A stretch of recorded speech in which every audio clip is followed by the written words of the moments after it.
Hey everyone, Christian back, and this is going to be part 3 of that taking a trip through Venice, through the palms and other plants in the area. So it's a little bit earlier in the day than this is actually a different day than the part 1 and 2. And so it's about an hour earlier. The sun is a little bit lower in the sky. I might get a little more glare, but unfortunately this is when I have the time to do this. So here we are in Venice Avenue. We just passed the Pine Brook that I was talking about in Capri Isle. Now that is also the police department, the new police department on the right. And I'm going to cut into, we drove through some of these apartments, condos that are on the left-hand side, and I am going to find what I like to call the first kind of modern. We drove through that one right there. In fact, this is Auburn. So this Auburn really is meant to be a rural road. There's a lot of horse farms there. There's actually a lot of nice little neighborhoods in there as well. There's some larger plotted land where each house has 1 to 2 acres, and not huge mansions, just houses with a little bit of acreage, and it's meant to have more of a country setting about it. And it is it is a nice place. There's Venice Acres, and there's something called like Auburn. They usually name it after the main road. So let me try and center this a little bit. We're going to go into what I like to kind of call a modern area of Venice that is accessible. It's not gated, so it is going to be deed restricted. There's one here, it's called Valencia Lakes, and this is called Venice Palms. So this is one of these areas that was developed probably right around 2000. This has been here since I've lived here, so that was 04. So I'm sure it took at least 5 years to kind of develop the whole area. This is a nice little neighborhood in many aspects. One being the plant aspect. Look at those huge plumerias. Now, as far as plants go, you can still see it has a lot of that 90s flair. There's a lot of pygmy dates, a lot of queens. Back then, they still didn't feel that royals and coconuts were a safe bet there. Sometimes, there's a couple spindles there, which is great. I'm going to go down. I've actually been down this road quite a bit here. Maybe I'll try and cut through so there isn't as much glare going on. This is heading directly east, and the sun is obviously rising here. So, but you're not going to see a whole lot as far as plant diversity in neighborhoods like this. This is the thing where you have dealing with 0 lot lines, or nearly 0 lot lines, meaning there's really no setback between the building and the edge of the property. So they kind of designed this so that you wouldn't drive as fast with these little center things. I mean, they look nice, but they, the houses look a lot the same. They would bunch mailboxes together because they think mailboxes are not nice looking. I mean, they can be, just a lot of them aren't. And that is very typical of newer Florida. I want to say like modern, like the present day Florida, but they would do that for the ease of just, I guess, the mailman, which is nice. But there are foxtails here, there are adenidias here. You can see a number of foxtails. There's even a lot of sagos, a lot of Cycas revoluta, and they're actually doing pretty well. It was hard to find. That's a fat bottle there. So again, there are some more modern plantings here, things you wouldn't see, say, like in that Eastgate neighborhood, the one there right near Venice 41 I showed you guys. And then there's some Bismarckia, which is nice, that again came about in the late 90s, early 2000s. And look at that, large Shamrops. Again, very nice, a little mix of new and old. It's an older plant, but it's not new, but it is a nice specimen of an older plant, I should say. And then another specimen. And so it gives you an idea, like, yes, this neighborhood is 20 years old, but it doesn't have that, and again, a tall Bismarck. So again, things you wouldn't see in a neighborhood that was built in the 60s or 70s. So we're going to drive back out of this neighborhood. I think this Venice Palms is a good example of a mix of old and new, but you can see where Florida was headed, where there aren't a lot of large shade trees here. There's a few live oaks you can see to the left there. And it's well done, but it is the sun beats down on your house all day long, air conditioning bills, things that people in Florida during the mid 20th century thought about. The modern world thought it was just easier to.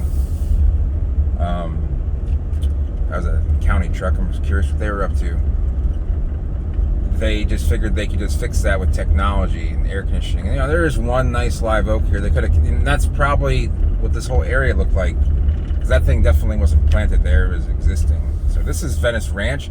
This is actually the edge of town. There's a sign to our right. I can't really show it on the camera just because it doesn't pan that angle, but it says "Welcome to Venice." This is the edge of Venice here. Well, the old mobile home park has always been here. In fact, all mobile home parks are going to be at least, 25 years old. I don't know if they allow for the building of new ones. So, again, here's another little street and that's gated. So you're getting into the whole gated area as we start to get further and further east here, painting a picture of more modern, not only Florida architecture, but planting and just the way that houses are built here. So I'm going to do a little bit of a loop. So we are approaching Venice and Jacaranda, and this used to be a 2-lane road going, there's 2 lanes in each direction, so you had a stoplight here, and it was just getting so clogged up they made a roundabout. And people are starting to learn how to use it. I've had some crazy encounters here, but they did modernize. It says, thank you for visiting the city of Venice there to the left. We've been out of the city limits for a little while. This was just all forest 17 years ago. Now there's a Publix and big shopping mall to the right. There's this Hyundai dealership's actually quite new. I want to take it. There's actually this, we're going to do a little, we're going to go to the left here. There's a new Hyundai dealership. You can see the palmettos have just been planted. And another sign thanking you for visiting the city of Venice. So if we head out here, this is Jacaranda. This is actually where the interstate is. To the right it's a new gated neighborhood. And this was 2 gas stations and a McDonald's out here even 10 years ago. You had Racetrack, you had what was then Hess, now I think Speedway, and the McDonald's. There's a Wawa here now, there's a Culver's here now. And Racetrack's kind of dying out. Wawa, offers a lot more. And I'm digressing, but I guess they saw that there was a lot of possibilities for expansion in Venice, so we're going to head towards one of the newer neighborhoods, and I'll show you what really a modern take on what a Florida subdivision is like. Really the true cookie cutter gated community. Everything looks the same, because we were in Venice Palms. A lot of the houses look similar, but they're all custom built. They, with the original owner in mind, they have some unique characteristics. But when we go visit this new development, a lot of you who live in, say, Texas, Arizona, and newer parts of California are going to be familiar with this. But if you live up north, you live in other parts of the world, this may be new to you. So I apologize for this long stoplight, but it's one of those things where I don't edit these films. I really don't have any editing software, so I'd rather talk to everyone while I'm doing this than just say, "Oh yeah, we're here." So I try and get that. This area in the past 5 years has really just blown up completely. It's amazing how much traffic there is here. Only during rush hour would you see cars like this, just all 3 lanes taken up, and possibly having to wait an extra light just to get through the light. So I would never want to do this in the afternoon. That's why I'm doing it in the morning. So now we're right at the intersection of Jacaranda and 75. So that's exit 193 on the interstate. It means we're 193 miles from where 75 ends in northwest Miami. So 75, I believe, originally came through here in 85. So it really is not that old of a highway compared to other interstates. So we're going to And they have put in a lot new, like there wasn't a stoplight up here, and when I first moved here, my sister would take horseback riding lessons on the road we're coming up to, which is called Border Road. We're hitting every stoplight here. If you watch my live streams, you know how much I enjoy hitting stoplights. It's odd that we're actually hitting more traffic on the edge of town than, getting there. So that guy just cut off a fire truck. It's a really smart idea.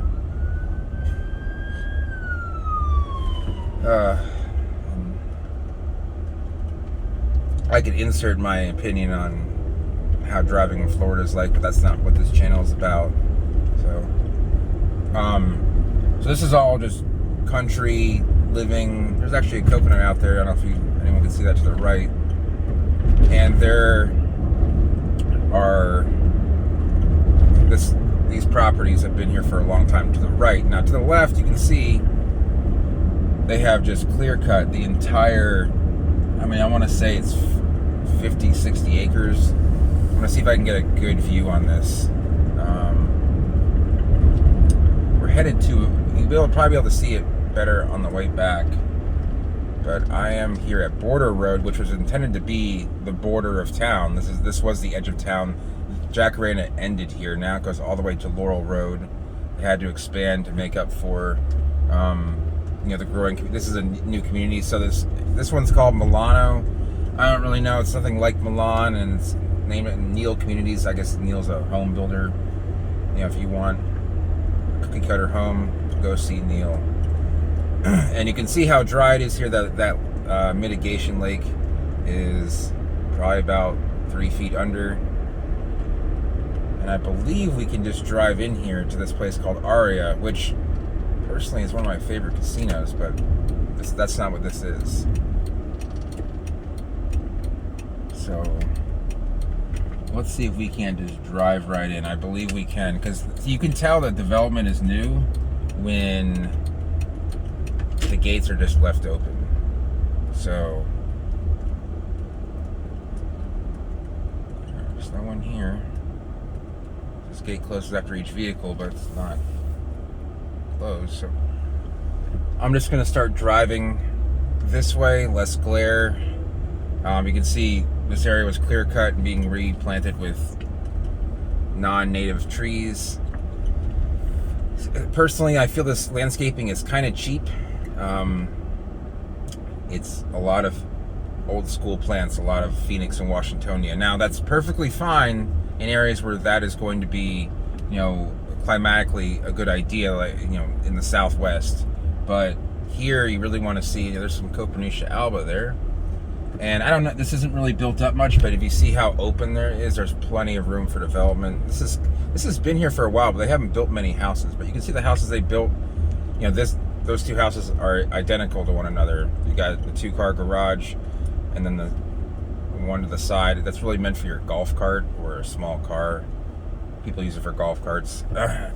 But you don't get that curb appeal. You just get this big garage out front, and you can drive, as we drive here on the right hand side, you can see that there's just not a lot of distinct characteristics between the houses. This is what's happening.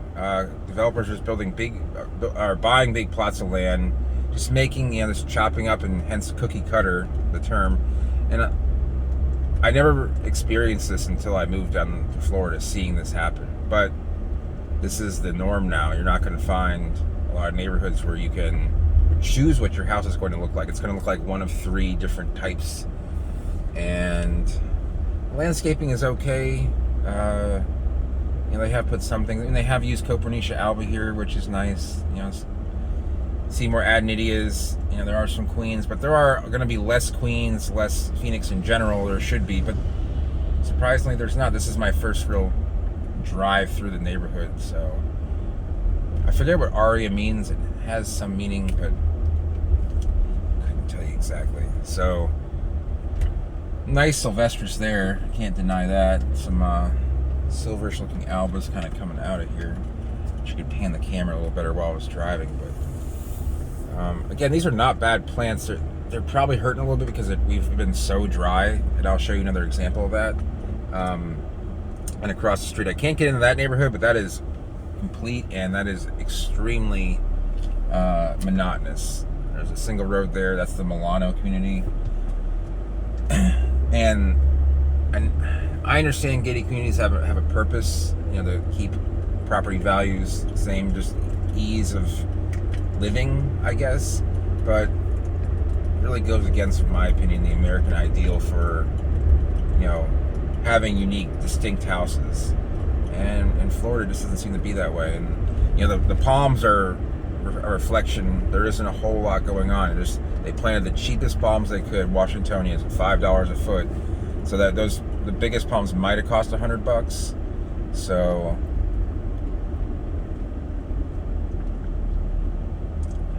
I'm going to head back to the interstate, and then I'm going to stop, and then I'm going to restart. We're going to make a part 4. So you can see here, this new homes from the high 200s, great. But you can see they've clear cut this entire forest, didn't bother saving anything. No palmettos, no live oaks, nothing. They're going to rebuild it the way that they want it. And there's probably a lot of brush from, I don't know, that's probably just a yard dude. But it clashes with these houses here to the left that have been here for 40, 50 years, and it's just kind of sad. So you see newer plantings, you see more, nicer plantings, but how long is that really going to last? So I'm going to stop this here. If you enjoyed watching the video, go ahead and give it a thumbs up. If you're new to the channel, consider subscribing. You see a lot of plant videos, a lot of discussions, and I do go live. You can hit that bell notification. If you have any questions about modern Florida and want to discuss them down below, leave a comment, and I will see everyone soon. Thanks for watching.